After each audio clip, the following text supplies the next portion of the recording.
한국 불교의 역사는 수많은 고승들의 지혜와 깨달음을 통해 발전해 왔습니다. 그 중에서도 선종 불교의 초석을 다지고 후대 불교의 큰 방향을 제시한 인물이 있습니다. 바로 신라 말기의 고승, 홍익대사입니다. 혼란과 위기의 시대, 그는 어떻게 마음의 자유와 깨달음을 찾아냈을까요? 오늘은 홍익대사의 생애와 업적, 그리고 그가 후대에 남긴 가르침을 통해 한국 불교의 중요한 사상적 흐름을 살펴보겠습니다. 홍익대사의 시대적 배경과 신라 말기 상황. 홍익대사가 활동했던 신라 말기는 정치적 혼란과 사회적 불안이 극심했던 시기였습니다. 삼국을 통일한 신라는 그 후 몇 세기 동안 번영을 누렸지만 9세기에 이르러 왕권이 약화되고 귀족들 사이의 권력 투쟁이 격화되면서 나라 전체가 혼란에 빠졌습니다. 이러한 혼란 속에서 백성들은 삶의 고통과 불안 속에 놓였으며 기존의 불교는 귀족 중심의 교종에 치우쳐 있었고 대중에게는 그다지 큰 위안이 되지 못했습니다. 이때 선종 불교가 등장하게 되며 신라 불교는 새로운 전환점을 맞이하게 됩니다. 홍익대사의 초기 생애와 출가. 홍익대사는 신라의 귀족 가문에서 태어났지만 어릴 때부터 불교에 깊은 관심을 가지고 있었습니다. 당시 신라 불교는 교종을 중심으로 한 철학적이고 교리적인 공부가 주를 이루었으나 홍익대사는 보다 직접적이고 체험적인 수행에 관심을 가지게 됩니다. 홍익대사는 젊은 나이에 출가하여 불교의 교리를 공부했으나 곧 중국 당나라로 건너가 선종을 배우기 위한 여정을 시작합니다. 당시 당나라는 선종 불교의 중심지였으며 많은 한국 승려들이 깨달음을 구하기 위해 중국을 찾았습니다. 당나라에서의 수행과 깨달음.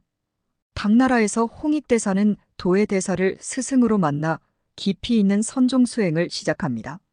선종은 직관적이고 경험적인 깨달음을 중시하는 불교로 마음의 본성을 직접 깨닫는 것을 목표로 삼았습니다. 그는 도해대사와 함께 마음을 비우고 본성을 직시하는 수행을 반복했습니다. 이 과정에서 그는 선종의 핵심 가르침인 간화선을 터득하게 됩니다. 간화선은 하나의 화두를 통해 마음을 관조하고 그 속에서 진리를 발견하는 수행법입니다. 홍익대사는 마음의 본성을 바라보는 법을 터득했으며 이를 통해 깊은 깨달음에 이르게 됩니다. 그는 선종의 중요한 법맥을 이어받고 다시 신라로 돌아와 이 가르침을 전파할 결심을 하게 됩니다. 홍익대사의 귀국과 선종 전파.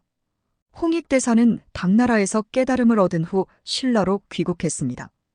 당시 신라 사회는 여전히 교종 중심의 불교가 주를 이루고 있었고 복잡한 교리와 경전 공부에 치중한 나머지 대중의 삶과는 거리가 먼 상태였습니다.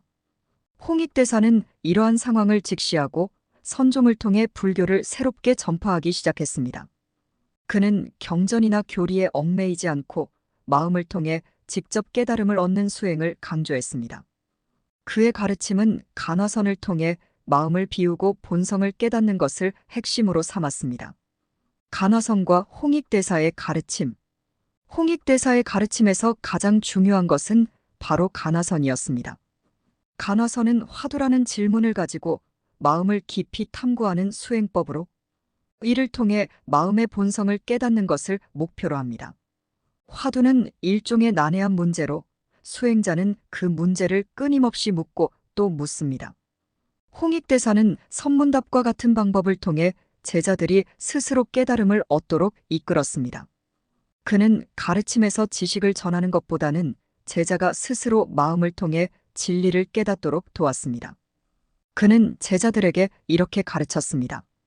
진리는 먼 곳에 있는 것이 아니라 바로 너희 마음속에 있다. 우리는 그저 자신의 마음을 제대로 바라보지 못할 뿐이다. 홍익대사의 사찰 창건과 제자 양성. 홍익대사는 신라 곳곳에 사찰을 세우며 선종 불교를 확산시켰습니다. 그가 세운 사찰은 신라뿐만 아니라 후대 고려와 조선 불교의 중요한 기틀이 되었습니다. 그의 가르침을 받은 제자들은 전국으로 퍼져나가 선종을 널리 알렸으며 한국 불교의 중요한 한 축을 이루게 됩니다. 특히 그의 제자들은 단순한 교리보다는 실천적 수행과 깨달음의 중요성을 강조했습니다. 후대에 끼친 영향과 한국 불교에서의 의미. 홍익대사의 가르침은 후대에 걸쳐 한국 불교에 큰 영향을 미쳤습니다. 그의 간화선 수행법은 고려 시대의 선불교 발전에 큰 기여를 했으며, 특히 조선시대에 이르러 간화선은 한국 불교의 중요한 수행법으로 자리 잡게 되었습니다. 특히 고려의 태조왕건은 선종을 중시하며 홍익대사와 그의 제자들이 펼친 가르침을 적극적으로 받아들였습니다.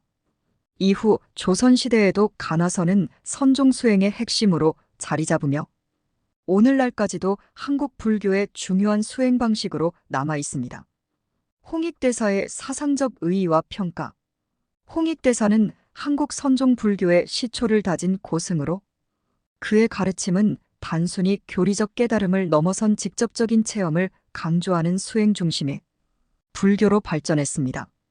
그는 교리 중심에서 벗어나 모든 사람이 자신의 마음을 통해 진리를 발견할 수 있음을 강조했습니다. 그는 불교가 특정 계층이나 지식인들만의 전유물이 아닌 누구나 자신의 마음을 통해 깨달음을 얻을 수 있는 길임을 보여주었습니다. 홍익대사의 가르침이 주는 오늘날의 의미. 오늘날 홍익대사의 가르침은 여전히 우리의 삶의 중요한 메시지를 전하고 있습니다. 마음을 바라보고 그 속에서 진리를 발견하는 것.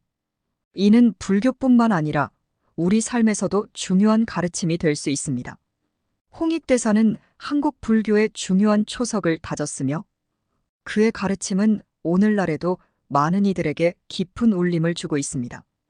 그의 가르침을 기억하며 우리 또한 자신의 마음을 통해 진리를 발견할 수 있기를 바랍니다.